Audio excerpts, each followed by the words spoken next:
Okay, of course, it's giving me a hard time today.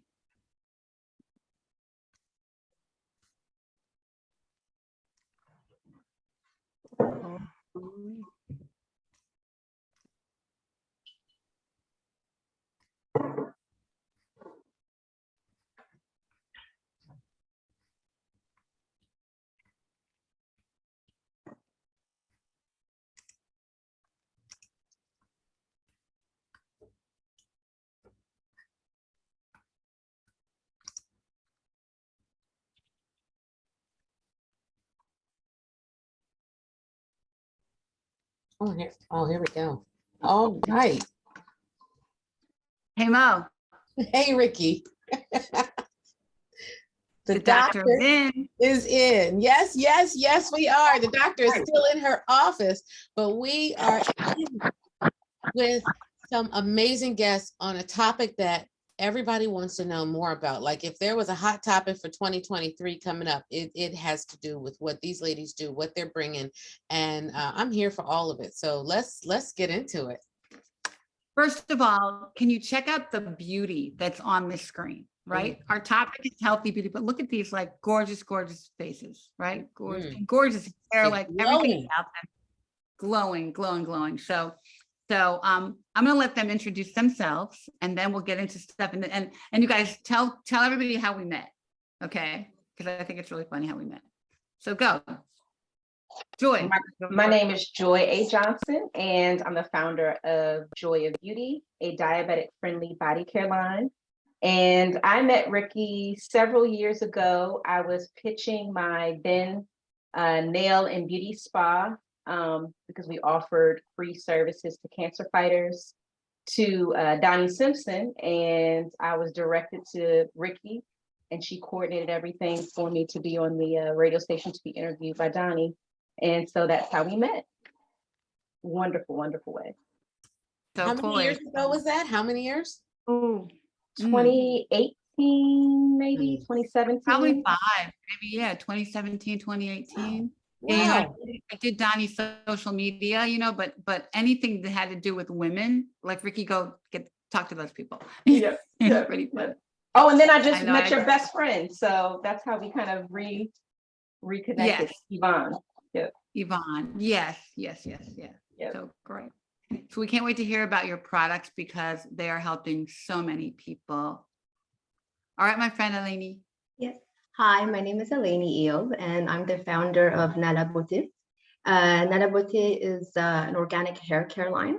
It's organic, it's clean, it's vegan, it's plant-based, and it's water-free line.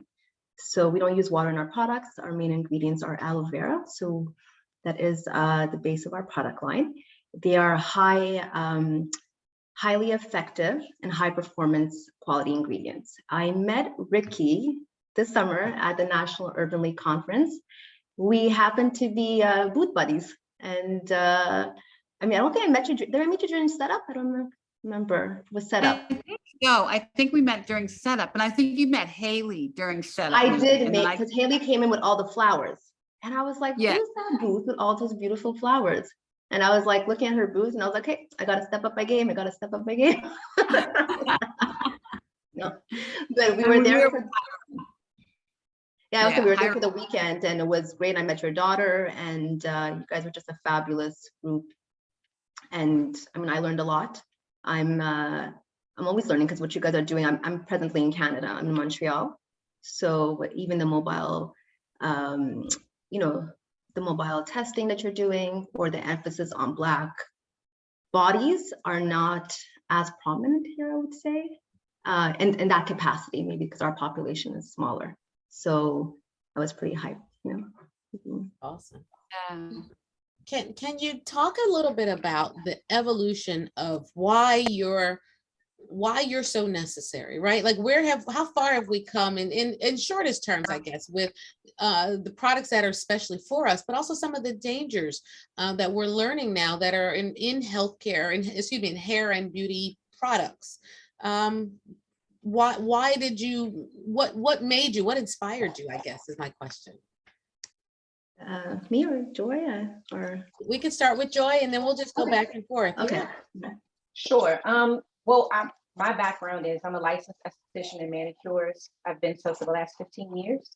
And when I had my practice, my brick and mortar location, I actually specialized in diabetic pedicures, as well as I work really closely with the cancer community. Cancer is extremely close to my family because my mother had breast cancer that metastasized.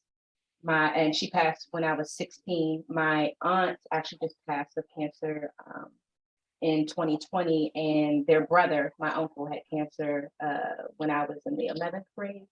So my direct aunts and uncles, you know, and my mother have all been affected by the disease. And so because I had such a close relationship with that community, I decided that I wanted to, you know, be able to have things that would be safe or friendly for them to use. But the reason I chose diabetes specifically is because I work with a lot of feet, and diabetes affects 60% more of the African American population than other racial groups. And so I knew that there was definitely a need because there aren't that many Black manicurists that exist. And so I knew that I needed to specialize in that from that realm. But kind of the overspill of focusing on diabetes is my products actually can be used by those that are battling cancer, that are in remission, new and nursing moms, elderly, as well as those with limited mobility and other skin challenges. So by focusing on diabetes actually opened up my niche to a few other categories of folks. And I found that to be important because the main things that you find on shelves are not intended for people that have particularities within their health. And there are a lot of parallels with the cancer community in addition to the diabetic community. For one, everyone knows somebody with cancer and diabetes, hands down. Doesn't matter where you're from, it doesn't matter race, it doesn't matter gender. Every single person knows one person with cancer and one person with diabetes. So seeing that I saw so many parallels with the diseases is what really inspired me to want to create products and a brand that kind of hugs them tight. So that way, when they use the products, they know confidently that they were made with them in mind. So are your products vegan, Joy? They are. Our products are vegan. Everything is clean. I actually produce the products. I manufacture the products in batches, and that helps to reduce the need for having a lot of fillers. None of my products have water in them, similar to Aline explaining about her products. And so, you know, water is one of the number one ways for bacteria to give a home to. Really? So, Really? yeah, by not incorporating water, you eliminate the need for a lot of the preservatives that are required for products to be able to sit on the shelves longer. So I only have one product that has out of all the preservatives, the cleanest preservative there is, Optafin, and that's only because this product is used in the shower. And the shower is a dark, moist place. You know, we're only in the bathroom for maybe an hour out of 24 hours. So just to maintain some security with that, I did put that in there, but it is formaldehyde free and it's paraben free. So. Wow. So when you say clean, what do you mean by that word? What does that mean? I think of clean eating. Like, what does clean mean? Clean means exactly what it is with no filler. You know, I'm from the DMV, so you could think of it like a crab cake. You know, we just want meat. We don't want all that extra breading and things that we don't necessarily need to enjoy that. So that's what clean is. I use ingredients that have known to provide results. And so water is, in essence, we need it, but it can be used as a filler to dilute a lot of the products that we use. So then that allows for you to be able to have a small concentration of product and then you fill the rest of it with water. And then also being sure to include ingredients and have a reason for why they're included. Not having parabens, not having additional ingredients that are needed just to kind of add to the volume of the product, but not necessarily add to the value of the product. So that's what clean means for me and my business. So how many times do you pick up a bottle off of the shelf and the first ingredient is water? All the Meaning time. that's All the time. 100%. Elaine, let me Right? pull you in. My mind is blown, right? Because, you know, we grew up thinking a couple things. One, water on your skin, soap and Clean. water. and Clean, two, right. Vaseline. Right. Yeah. That was the thing for everything. Soap and water and Vaseline. And now we're talking about clean products. We're talking about no water. Help us get us up to speed on this. I think Right. we were just saying this right before we started the show, that ultimately when you're reading ingredients in the back of the packaging, if you see numbers, right, and you see water and you see things you can't read or pronounce, ultimately you should take a pause at the baseline. So I think the baseline is like, even in learning to read ingredients, we're not schooled in it, we're not educated in it, we're not versed in it, or we don't know the language in it. So there's so many layers to it, right? And I think because we come from that generation, like I said, Vaseline in our face, and we all loved a little Vaseline, especially in the cold cities. We were dabbing that Vaseline on and off to protect us from the wind. But there's, but we are, I think, in better spaces now that we can redirect the conversation. And I think it's about time. I mean, for me personally, this journey, when I think about it now, it began so long ago. I think the experience for me, when I really think about it, was perhaps about 20 years ago in chemistry class in undergrad. And I remember we're just, conducting a bunch of experiments, and one of the experiments we were doing is we were analyzing hair. So it's about 20 years ago, and here I am. I have curlier hair, and my lab partner was Caucasian, and she had straight blonde hair. So when we put her hair under the microscope, it took 1/10 of the microscope. So we're looking at the lens, and hers is 1/10. Then I put my hair under the microscope, and the microscope is completely black. And then we're like, hey, is this a mistake? What's going on? And that's when our professor was like, no, actually, hair that is of Afro origin, African American or African origin, is significantly different in density and width than that of Caucasian hair or other ethnicities. Now at EyeView, even though the hairs look the same, molecularly, it's completely different composition. So 20 years ago, I was like, okay, maybe this is why the products at the supermarket are not working for me. Now, I didn't know that, like, fast forward 20 years later, I'd be in this position where I'd start a line, but I do, like, now when I think about it, I know that planted a seed, and then life happened, right? And I think we've been on this journey for so many years, and what's coming out, we kind of knew, sort of, in some ways.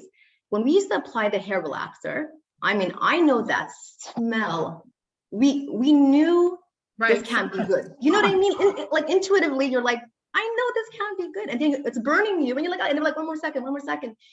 This is not good. But we kept on doing it, right? And so for me, I always say, I don't think the space is to shame or blame. And I think we just have to come up with solutions, ultimately. And we have to come up with more solutions. And for me, what brought me to this space is I know, I think it was back like in 2010. I don't know if you guys remember Chris Rock's documentary, Good Hair. The Coke can, right? Oh, the Coke can. The Coke can was a big one. The hair relax, like everything that was in it, right? And I, at that point, already in that journey, I was already not satisfied what was on the market. I was still looking for other better solutions, and I started making homemade products for myself and my family. And simultaneously, because I have such a passion for pharmacology and just understanding ingredients interactions, when I saw the movie, it just validated what I already knew to be true so many years ago. And I think now that studies are coming out, and I know this studies just came out last week as well, but these are things we knew. And I think manufacturers and big companies just, were monetizing off of it.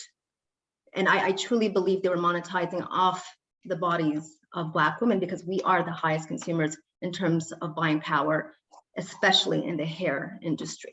And if I always think back, if I say, there's Joy or myself, and we're these small entrepreneurs, and we're putting in the work and trying to get the money and start these companies, and we're committed to safety and transparency, and I think we're committed to high performing ingredients, you ask yourself, why couldn't they do it?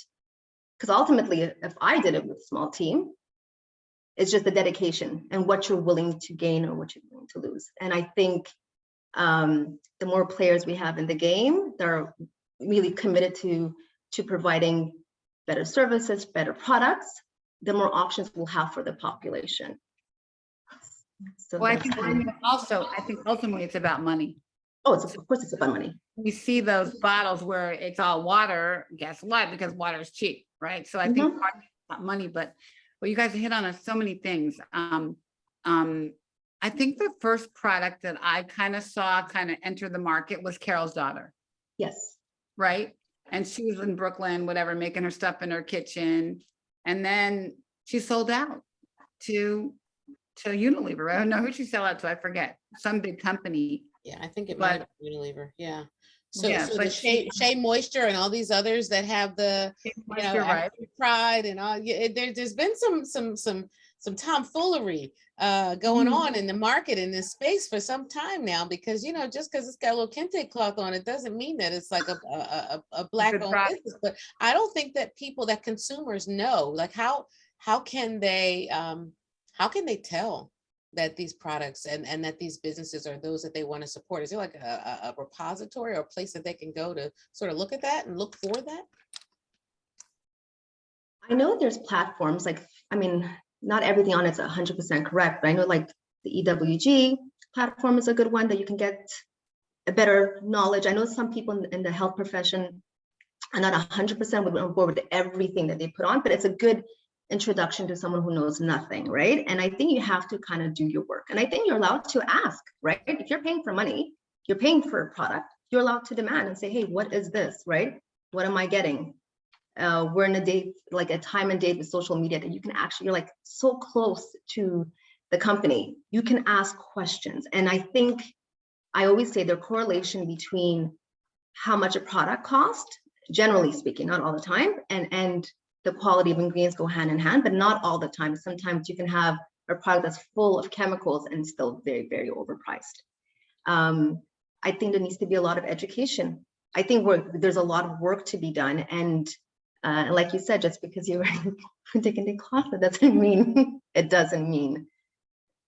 I think that what I'm hearing is that it mirrors the health literacy journey, right? Like Ricky and I are discovering more and more in our communities that people need to take the time to learn about their conditions, to read, to ask questions. And as consumers, we think we go to the market, you pull it off the shelf and that's it. But there needs to be this education process for the products that you use and the stuff you put in your body and on your hair too, right? Yeah, I think it's like anything we buy, you know, I think the one thing I learned when I was kind of doing a little research is basically your hair and your skin are organs. Mm-hmm. They're living things. I mean, it's like a kidney or a lung, all right? I mean, and so everything, you know, are you going to put what you're putting inside of your body is similar to what you're putting on top of your body, because it's all getting absorbed into your organs, right? Mhm. And so we're not necessarily that careful. So I think we need to figure out how to do it better, or how to at least know that, you know, you should be thinking about this at least, you know. But one of the things, Mo, that when I was sick on chemo, and this happens to a lot of Black women, and not always white women, is my nails turned black because I never used nail polish before I was on chemo. I used to like buff my nails or maybe do like a French manicure, but I never used color. And I had to for the first time because my nails were black. And my nail salon person, she would just have like a special stuff just for me so that I wouldn't get germs and bacteria. But so cancer patients are dealing with a lot of stuff just to even deal with their cancer. You know what I mean? So to have a product that's natural, you know, is pretty awesome to deal with our symptoms. Diabetics too. I watched my grandmother with diabetic neuropathy, and I watched her try lots of different creams. I watched her struggle with really, really dry skin, you know, and I think there are some unique considerations for people who might be watching. Can we talk a little bit about some of the unique considerations of the skin, like how we think of skin as a barrier, right? It keeps stuff out, but how important is skin health? I guess let's go back. Yeah. And you want to start, and then Elaine weigh in. Yeah. Absolutely. I mean, the example that Ricky uses is perfect. I say it all the time, especially when it comes to diabetes and health in general. We always talk about the things that we ingest, but we never talk about the things that we apply. And you're absolutely right, Dr. Mo. We don't look at our skin as the largest organ on our body. We just look at it as this thing that kind of holds the muscles and the blood in there, but it actually, everything you put on it is absorbed. And it can be very challenging because I've watched my mother during her battle, to Ricky's point, the nail beds of her fingernails definitely turned black. The tips of her fingers were kind of burnt. Even like where her eyebrows were, it was kind of little burn trail or burn patches of where that hair was. So it's similar to being pregnant. You go through this metamorphosis in terms of change that you're not necessarily prepared for. It's not necessarily discussed, and everyone's experience is totally different. And so it is important to find products that are going to help kind of give you some relief, because as you mentioned, Dr. Mo, the skin for diabetics is extremely dry. So they've got this push and pull. They want hydration, they want moisture, they want relief from the tightness, because a part of the disease affects the blood vessels because they're more restricted. And so the blood can't flow as easily. So they've got circulation challenges. They've also got feeling cold, their extremities feeling cold, much more than those that don't have the disease.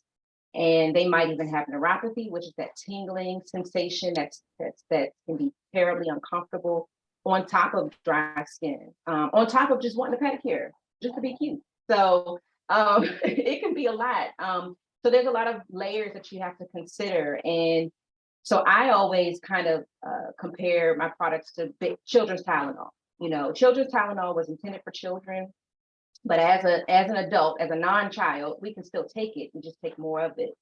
And so by having products that are going to address those particular concerns of those that are battling diseases such as cancer or diabetes, as well as a myriad of other things, kind of gives them a level of comfort of knowing that they're going to get some relief. But one thing I will say is when it comes to nail services, you want to, especially if you're going to get pedicures, you want to be conscious of making sure that you're working with someone that you can communicate with.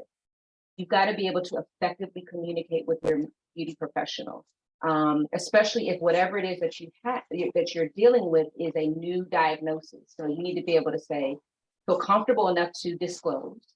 And then also you need to find out from them, can I get this? Is getting this service now a contraindication to me having this disease? That's an extremely important conversation that you should have.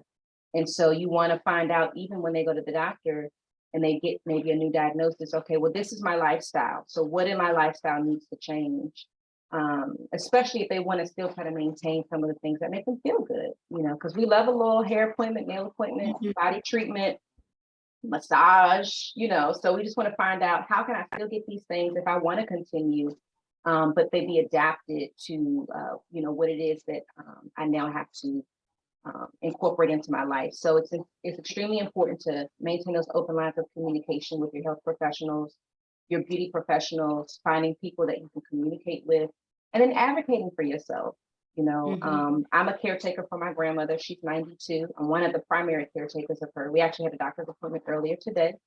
And, if I'm getting answers that I'm not clear on, or I don't understand the reasoning, I'm still asking questions. And then if I'm still not happy, then I'll go back maybe to the primary care and say, this is what the specialist said, but I don't understand. Well, I'm not really happy with this response. What else can we do? So it's extremely important to be able to have kind of those same conversations with your beauty professionals in services that maybe you find out that you can no longer receive.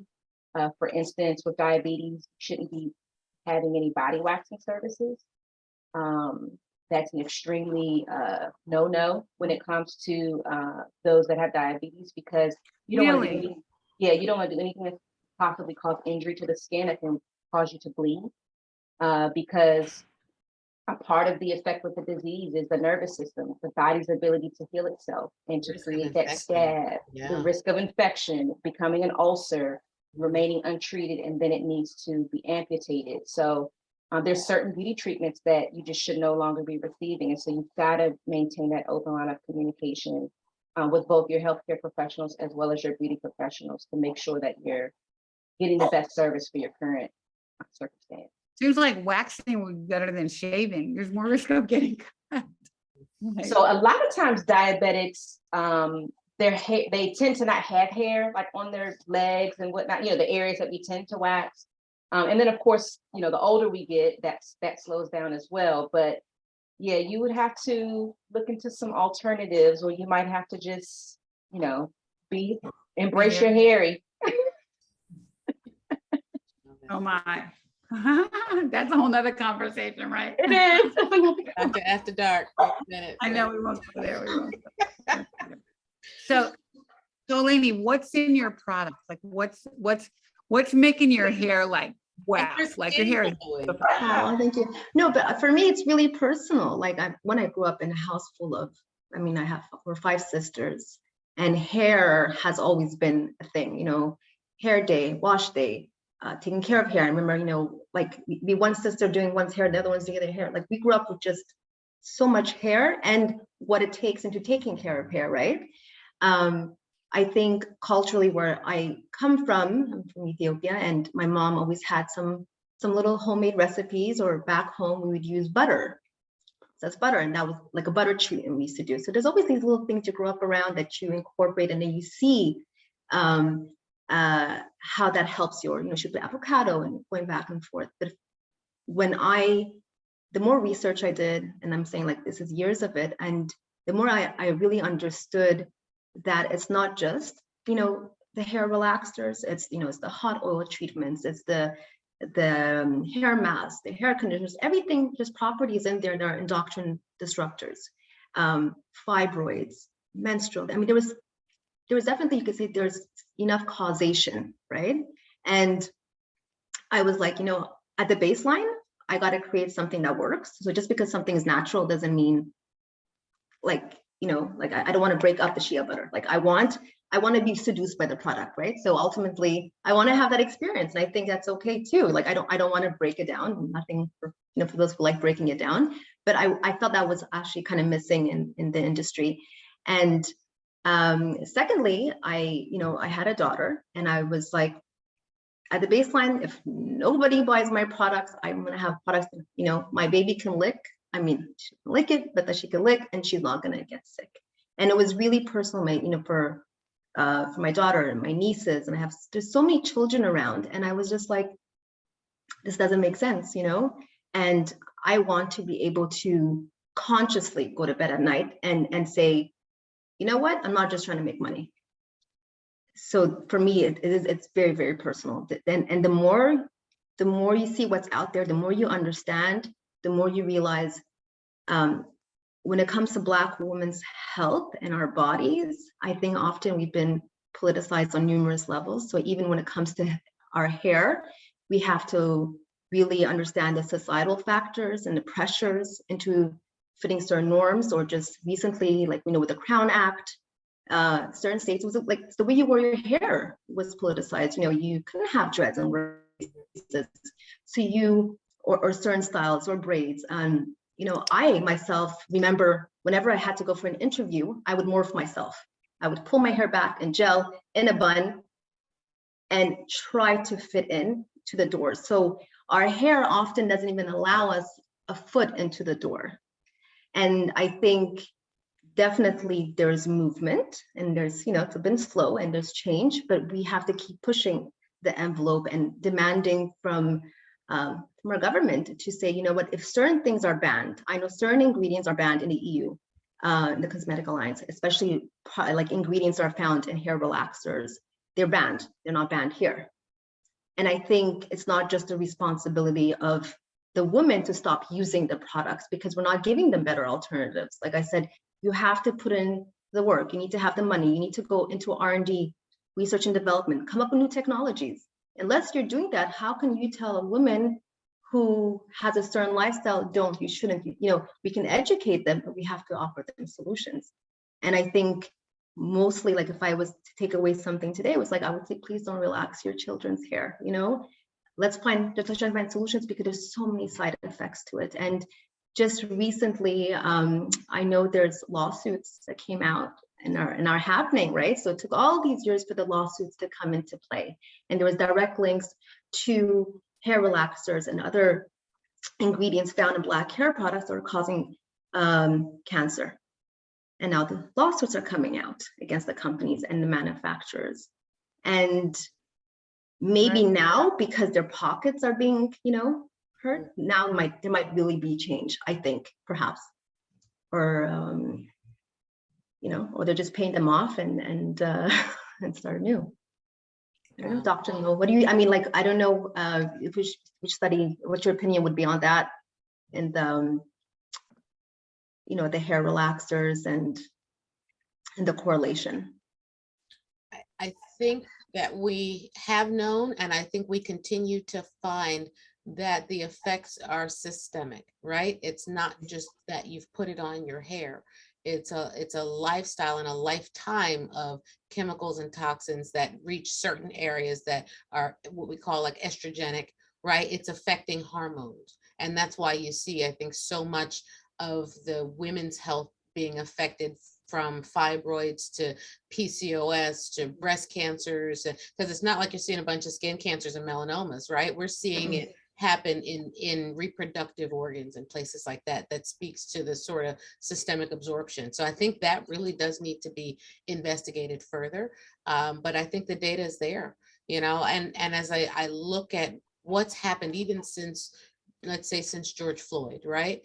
We have seen the focus shift to our Black lives seeming to sort of matter, but kind of not, and women's health sort of mattering, but then it kind of doesn't. And then there's a lot of back and forth about it. I guess I wonder, from a corporate standpoint, from an entrepreneurial standpoint, how are things going? Have things improved for you and your businesses as people are starting to realize that, hey, listen, maybe I better look away from some of these mainstream products that aren't as good for me? How's that going for you? I think from my perspective, I was under the I was under the thought process that in the past few years there has been a decline in certain products. What we found to be true is that yes, there is more women wearing their hair in protective styles, or going quote unquote natural or back to natural. But recently, when I met with a distributor, he said, no, actually, the relaxer sales are back up. So basically, we went down, and we had this awakening. We had this awakening, and now we're going back. And that seems to be the trend. And so Wow. you ask yourself, so people care in the moment, and I think, we have short-term memory, but we care in the moment, but how do we basically do the work that it's sustainable and that's sustained? And I do believe in terms of, I like, whether it's education, I think it has to be key in it as well. But I think we have to hold all policymakers responsible, because if they stop selling or restrict some of the ingredients, then they'll stop making them. If they don't, people are going to continue buying them. And when you look at Black women's bodies overall, holistically, if our communities are disproportionately maybe unhealthier, or we don't have access to healthy produce in certain areas of where we live, higher chances of certain diseases, obesity, diabetes, cancers, and so forth, we're already coming from a standpoint, we're already at a disadvantage. And then we're adding on these chemically infused hair products. And it's not just one. Our tendency to use them is multiple products. We have multiple products we put into our hairs that are absorbed into our skin. And not only that, that absorption, but it, compared to white, let's say a white woman who goes into a hairstylist, they might straighten their hair, they might, color their hair. But if we're dyeing our hair, if we're putting in the hair mask, and then we're putting the hair relaxers, and then we're putting other tunes, we're putting so many products into our hair. So our disadvantage point is definitely bigger. And when I read one of the reports, and one of the women who's suing the manufacturers and the company can't have children, I was so angry. I was so angry that because she was part of the system and she was using hair relaxers, and now she can't have children. There was and for me that was heartbreaking. But I was like, I'm sure there's so many more like her. And I'm just surprised it took this long for the lawsuits to begin happening. Well, it's kind of like smoking. It's kind of like smoking. We know that smoking causes cancer, right? Or causes lung disease and all kinds of issues, health Mhm. issues. But, and now the government has regulated, so you can't buy cigarettes unless you're what, 18 or 21 or whatever the age is. But they're still selling them and people are still buying them and they're still getting sick, right? So at what point is the government responsible for protecting our health? By banning products? I don't know. I mean, I think some products need to be banned. yeah, I think but they really need, I do believe they need to be banned. Can we throw out a couple names of some chemicals? I think so that when people are listening or they might be looking at home, they might say, well, let me go check my cabinet and see what I got. What are some things that are that should be avoided that have some toxins that we're concerned about? And I'm I mean, gonna I put it know- in the comments. I'm gonna put in the comments. We can just I round can send you robin, this. Joy and Eleni, just back and forth.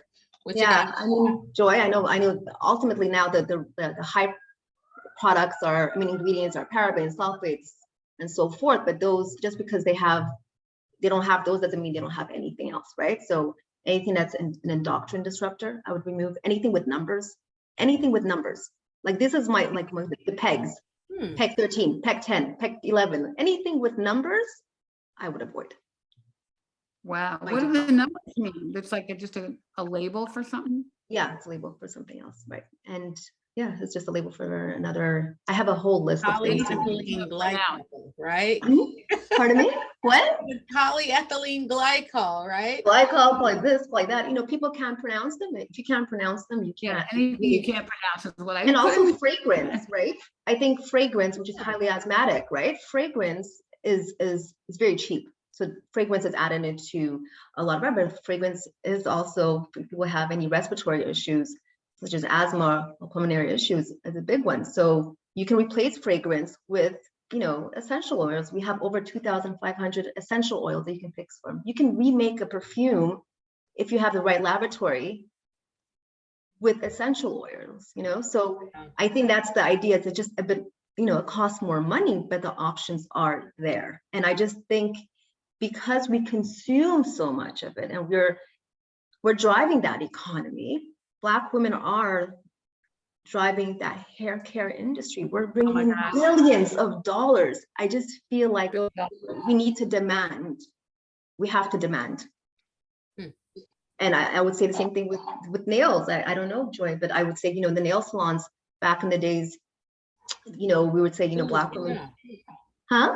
Talk about those toxins, right? Because when you walk in, you can smell it and everybody's wearing a mask except the clients. Well, I This look was at before my COVID. phone when I do the nail salon and, from the dip thing, and the powder is everywhere and it like sticks to you. And I wonder, like, what is that powder doing to my phone? Then I think, Well, it's a couple things. So in reference to the ingredients that you mentioned, Dr. Mo, I'll take it elementary. Petroleum jelly, that's an ingredient that a lot of people don't realize it's petrol, so those and petroleum jelly, Vaseline. So Everybody has Vaseline, there it is. Yep. Vaseline. you've got well, Vaseline's the brand. You've got Aquaphor, and those petroleum jellies, which is a common product that everyone says to use.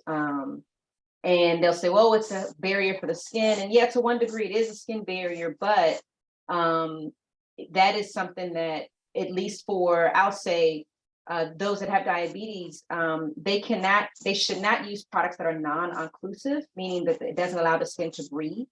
And that is one of them, because as was mentioned earlier, we put that on in the wintertime where your mama say, come on here, let me give you some Vaseline before you stand outside for the bus or go walk. But that's one ingredient you should absolutely stay away from or use sparingly if it needs to be used. Maybe if it's some sort of a particular treatment that you need it for something, but I would use it sparingly. I would also say absolutely with the dyes. So when something is like raspberry blue or hot pink or these really pungent, bright, unnatural colors, you want to look to see how is it turning that color. Those colorants can be extremely harmful as well. And then also absolutely fragrances. Fragrances are a huge thing. So for my products, Joy of Beauty, we only use essential oils to lightly fragrance our products, because it absolutely can become an issue. I mean, even perfume, perfume is not something that you should be spraying on your body. It can cause contact dermatitis. On top of the fact that your skin is gonna absorb it, your body's gonna absorb it. So not using things that are heavily fragranced. And then jumping to what you mentioned, Ricky, in the nail salon. So with nails, the dip powder that people love to use is acrylic. And I know when I tell people that, they're like, no, it's not acrylic. I'm like, it is acrylic. So think of acrylic like sugar. You have raw sugar, you have confectioner's sugar, you have granulated sugar. They're all sugar. They're different forms of sugar. So the dip powder, the traditional liquid and powder for acrylic nails, and the gel, I call it gel goo because there's no powder involved. It's just gooey. The gel, those are all from the same family, which is actually from the acrylate family. And so the dip powder is the same as the liquid and powder, which is with the smell. You're smelling the monomer when you go into a nail salon and it kind of hits you. That's what you're smelling, is that liquid. It's the same product. It comes from the same family. They're just in different forms. So the biggest thing I say with the dip is you don't want to go to a place and get a dip powder manicure and they're sticking your hand in the container of the actual product. So if it has the name brand of what it is and they're dipping your hand in it, they've dipped everybody else's hand before you and they're going to continue to dip everyone after you. So any pathogens that are on your skin, any bacteria, anything that was on your hands before you got dipped is now inside that powder, along with everything else that is mixed in there. So if you're going to get that service, it's not something that I recommend, but if you're going to get that service, you want to make sure that they are pouring it into a separate well or container, dipping your hands, and then they're going to dispose of that in the trash. If they put it under a desk, more than likely they're going to pour it back into the main container. So you just want to be cognizant of that when getting things. But one of the services that I used to absolutely love giving clients, and once I learned it wasn't healthy, was paraffin wax dips. I love paraffin wax dips. It's so soothing to the body, but it's petroleum based. So you want to Means gas. Means gas. Well, and so is acrylic, right? Acrylic is a plastic. It's a petroleum based. They call it a thermoplastic.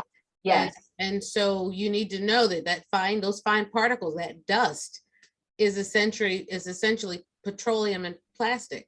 Yes. So that's what's on your phone. That's what's getting inhaled. That's what's going in your lungs. That's why they have on the mask, because Inhaling inhaling too much of it, can cause issues with your lungs, respiratory issues. Absolutely. So you want to go into an establishment that has filtration. I mean, this was even before COVID, you should have been doing it. And now, luckily, because of COVID, it has caused more people to be more cognizant of those things. But yes, you want to go into an establishment when you walk in, you're not instantly offended by the odor, because what you're smelling is actually being absorbed on your skin. It's like going into a fish place. You come out smelling like fish. So it's the What's on your nails? What's on your nails right now? I wear traditional polish. I like taking it off. I don't wear gel polish because unfortunately I'm a picker. I'm a licensed professional, but I also know that I will pick. So I polish my nails or get them polished with traditional polish. And there are quite a few Black-owned brands that have a lot of really better ingredients than what traditionally is on the market. So yeah, do the nose test. If anything you open or use and it's extremely offensive odor-wise, that should be kind of your first sign that this probably isn't good for me, because as funky as it's smelling, it's probably that bad in terms of for me to continue to smell and ingest. So, but yeah, you should polish. What about you, Eleni? What's on your nails? They look so beautiful. You're on mute. You're on mute. You're on mute. Sorry, I actually also just put regular nail polish.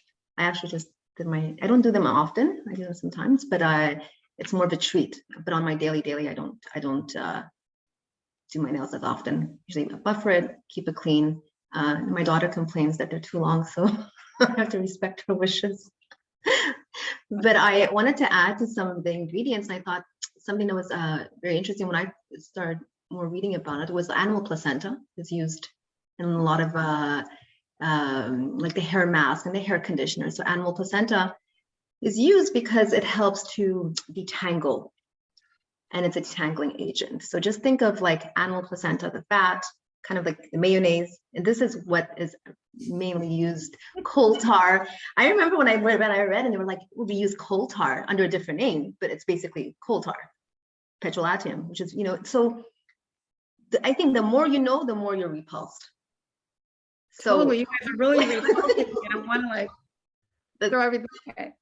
Guys, Yeah, if we have a breastie, actually Juliet is working on a vegan nail polish line. One of our breastie friends, she's going to launch it soon. So Yeah, and Tia has an organization called My Style Matters that has really dug into the carcinogenic pipeline of products and helping breast cancer patients, especially to be able to screen their products. Like she kind of provides a resource and some links to the EWG, for example, and others, and really try to help people find alternatives. Because I think that's the question, right? What does health literacy look like for us as a community, for our hair and for our skin and for our beauty products? Like we know what, our health literacy looks like for diabetes and cholesterol and hypertension, but this is an area that we need trusted resources and we need to start educating people about. So where can people go to find some of the facts about this stuff? Or do you guys have websites or trusted websites that you utilize also?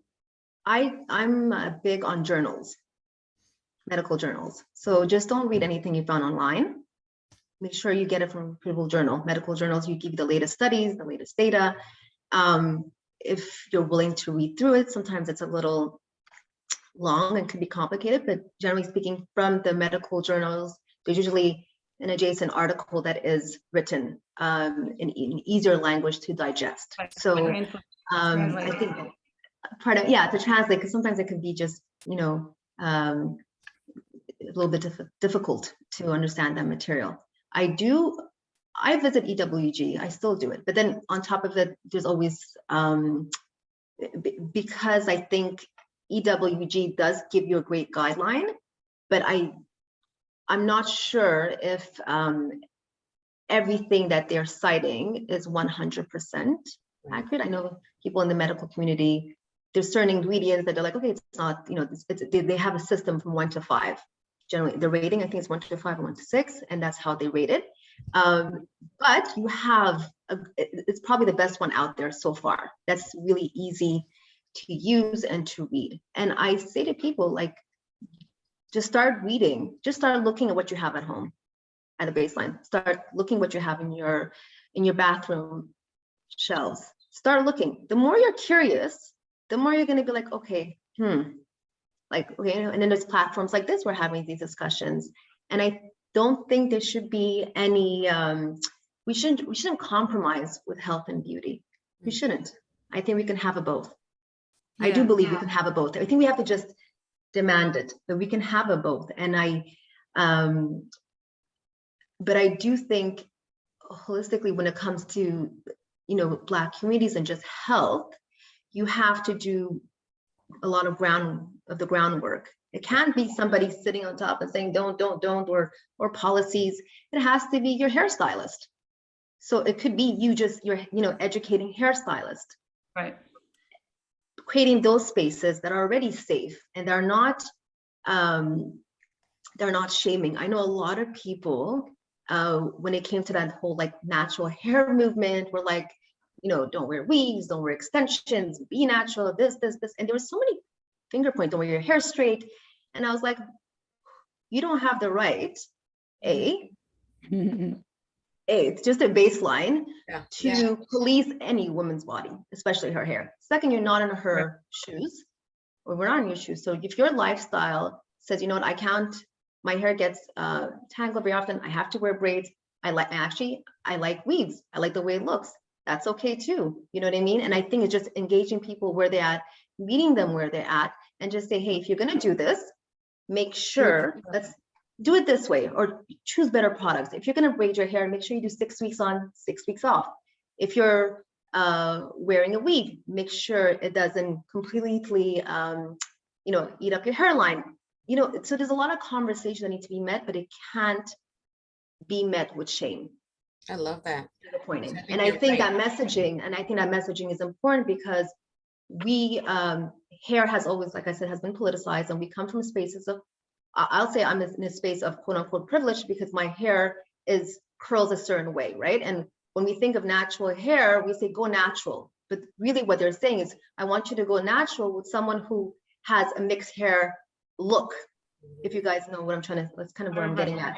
And so you're saying go natural, but what you're really saying is, I want you to have these curls that are like curly, yeah. Right? And your curls, Yeah. make your curls, yeah. So ultimately, we have to just keep developing products that meet the variety of hair and the hair needs. So we do know that Black hair is very fragile, right? It's very fragile molecularly, and it needs TLC and it needs care. So the reality is, we can't always wear it out in the out states. It has to be in protective styles. Like it has to be in protective styles. And Help us with that. What's a protective style? A protective style could be braids. It could be a weave. It could be a wig. It could be your own braids that you braid in. And the recommendation generally is, we say, if you're going to braid your hair, do it 6 weeks on, 6 weeks off. Same thing. If it's too tight, when you're getting your hair done and it's too tight and you feel the pain, it's not good. It's not good. Trust your intuition. It's not good. It stops the blood flow. And then it starts to creating, alopecia. So there's all these things that go into it. And that's why I believe that the education needs to come from, who's at the groundwork. And I think hairstylists are, and I think we trust our stylists. We love going to a beauty salon. It's community, it's therapy. And if we start working at that level and educating the stylists, because it's also to their benefit, because when we talk about their bodies and their health, everything they've inhaled, right? All those chemicals they've inhaled across the years. Yeah. I see a number of hairdressers. Is there a movement to educate hairdressers, hairstylists, cosmetologists? Are there programs and webinars, and is there kind of a consensus that it's not just about education about the products or about the technique, like it's about the actual health of their clients? I think there's individual people doing the work, there's individual small business trying. On a larger scale, I haven't seen it. You see a lot of like a natural hair conference or natural hair movements, but they're still putting in products. They're not really focusing on the products. They're focusing on the hair and the hairstyles. So they say go natural, that's fine. And they're pushing that messaging, but they're not conveying in those platforms also the side effects of XYZ products. And a lot of it comes with sponsorship and endorsement. So there's a lot of money, the corporates, corporations have a lot to do with it as well. So if you're in an event or you're at a trade show when you're being sponsored by XYZ, right, you're gonna, only but so much you're gonna say. I think in terms of marketplaces too, marketplaces, there are a lot of that have been popping up over the last few years that kind of give you a safe place to go to. So one I know about is called Black and Green, which was started by Dr. Edwards. And it's Black, BLKGRN. So the premise is Black artisans that make green products. And I know to be on her platform, like there's a rigorous process to which you can't have any of the top 20 no ingredients. They do require you to submit an EWG report on your ingredients of your products. So that's a good place to safely go to shop for products. And then there's some other, when you kind of talk about who are the owners behind these brands. If you go to other marketplaces that are geared towards Black and brown owners or founders, you know, there are several of those. I know Empower Global is one of them, that I believe they merged with the Nile list, and that was, the premise was putting a marketplace of all Black and brown Together. founders, together. So at least when you shop there, you know you're shopping, you know, Right. from a Black and brown founder. And then with the Black and green, you're shopping Black, and there are more green, eco-friendly products. I'm a lot of times teaching in the trade show space. And so even though my specialty is not hair, within cosmetology, mine is nails and body and skin, I agree.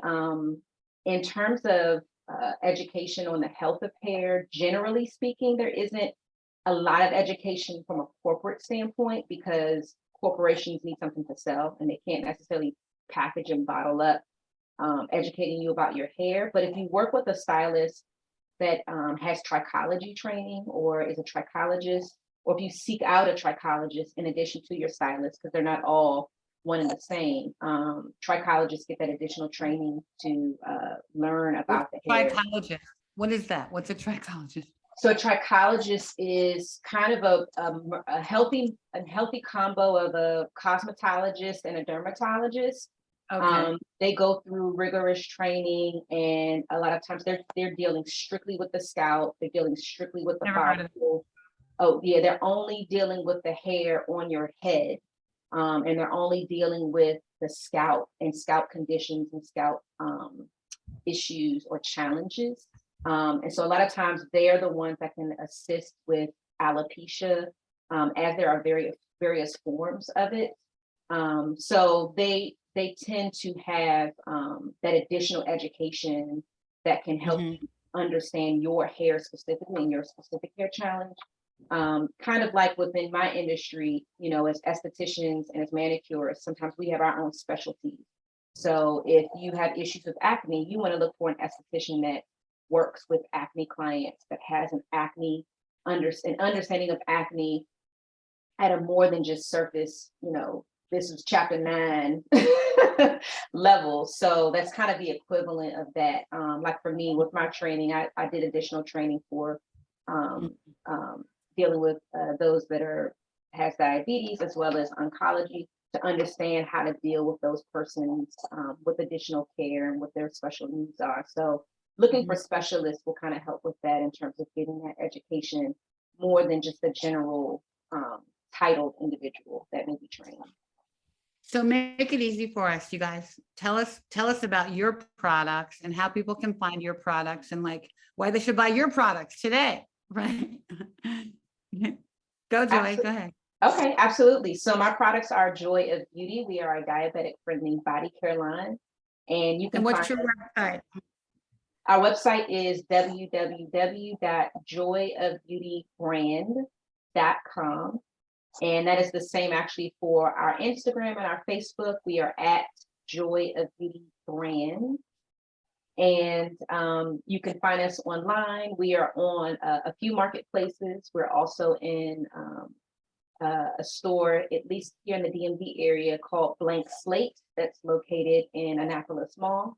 And we're constantly growing. Right now, we're working a lot with meeting with podiatrists within the community and looking to have some of our products sold within maybe your local podiatrist office. Great. And Eleni? Yeah, so our product line is called Nala Beauté. So Nala is named after my daughter. So for me, from the beginning, it's very personal, and it's a personal commitment to have clean, organic, and safe, but also very high-performing ingredients. So it took me about 4.5 years to develop this collection. So when I say it's a very meticulous back and forth prototypes, because it's personal, and I want to stay committed to that. We are a small business, so the commitment is there. You can find us online at nalahair.com. Social media handle is beauté.nala on Instagram. Like I mentioned before, we are a water-free line. we use aloe vera as a base, and then we have many other properties as well that are very, very safe and effective. And yeah, I love it. My family loves it, and I'm really proud. I'm really proud that I actually can use something that I can say is really, really good. And the more feedback that we have, the more we can go back into the lab, the more we can keep developing, right? So this is just the beginning of this journey. And like I said, I'm just really happy to be here. Thanks, Ricky, for having us. But I did want to say something like on the Can you trade buy your shows. products on Amazon? Oh, Pardon me? can you buy your products on Amazon? So not yet. We're not on Amazon yet, but we're working on it. We're working on the Amazon. I think that that's the next step, right? But I did want to touch upon, like, I think trade shows, and we've done so many trade shows, and I think trade shows are these wonderful spaces to educate. And I know for me personally, I was like, how can you make science fun, right? And when we would do the trade shows, and I would do hair analysis. So I have this machine, and I could let people see their hair, because that's what drew me in 20 years ago. And when you show people, and you have these analyzers, and you show them their scalp, and you show them where they're at, you show them just the overall health of their hair and their scalp, and where they're losing hair and so forth, suddenly they're like, oh, this is really happening. And you're like, well, it's been, and they recognize it. So the more you show it to them in a way that they can understand, the more their game. But so I think there's different ways of teaching people on how to take better care or make better, healthier choices. I think I love that the emphasis is so much on education for both of you, and for your products and for your messaging, because it's so much of what we try to do. And it's not about, as you said, Eleni, not about shaming. It's about finding ways that work for you and finding sustainable ways to make some of these changes, that lead to really lasting habits, right? Because people do what they do out of convenience, because it's fast. They get the acrylic nails because it lasts longer. They do the relaxers because it's quick, and they can feel flexibility with their hair, or they can wear it certain ways, and the products are there's maybe a bit of less discovery than some of the natural hair care products. At least that's what I hear from a lot of friends. But this process and this journey is necessary, and it's worth it. Just like we read the ingredients on the food that we put into our mouths, hopefully, just like we look at what's in these medicines, and we're concerned about the medication that the doctor has prescribed, and we're looking at the side effects of, these, it may cause blindness, may cause this, may cause hair loss, all these things, right? We're looking at those side effects, but we don't necessarily read the ingredients on our skin and hair care products, and focus on the impact of it. We don't necessarily see or connect the dots. So thank you for connecting those dots today, because it's never And been. we're spending a lot of money. We're spending a lot of money and time on hair business. You're right. Wow. So buy the right stuff. Buy the stuff. Look at the labels. Mm-hmm. I hope that you all are supported in incubators and all the spaces where funding is coming in for small businesses, because you see so much of it, but I don't see enough of women that look like us and that are bringing this type of messaging, and so I hope that and however we can support you through touch and through this broadcasting, and we want to see you thrive. So definitely support the products and ask questions, and we continue to go back in through the chats on Black Doctor, and we will answer questions that you have. But we'd love to bring you back and bring some of your clients too. Thank you so much. Appreciate the opportunity. Yes, I'm going to go thank try all the products, Yeah. It's so funny one more thing, how you guys said, when you're eating the wrong things, you're not supposed to eat the mac and cheese. And with beauty products, when they don't smell right, or something smells funky, or, so use the same thought process. Also, Ricky, I would add, I don't know if you guys ever had a shampoo bottle or conditioner from years ago, and then years later, it's still quote unquote good. Something wrong. It can't have a shelf life of 10 years. It can't have if it has a shelf life of 10 years, it can't be good for us. It just, there's no way. And I remember this, I found the shampoo bottle in my basement from years ago, and I was like, how is this thing still good? I was like, Something's wrong. Something's wrong. Wow. I learned that the hard way with Lean Cuisine in my residency. I left one in the microwave for a week by accident. And yeah, it looked exactly the same. Mhm.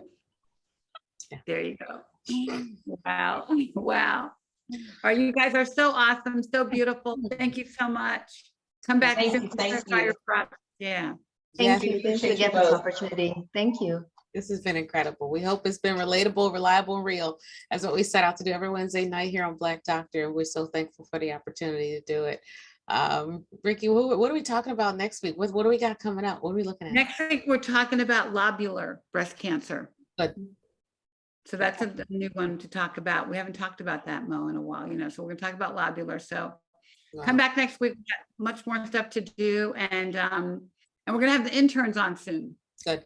Yep. Our HBCU interns are finishing their internship, and so they're doing amazing stuff. So we'll have them on soon.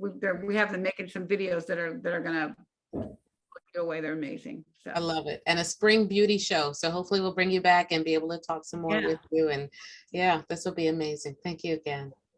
thank you so much. Thank you so much. you. Thanks, See you next week. sponsors. Thank you, Black Doctor, and we'll see you soon. Breasty love.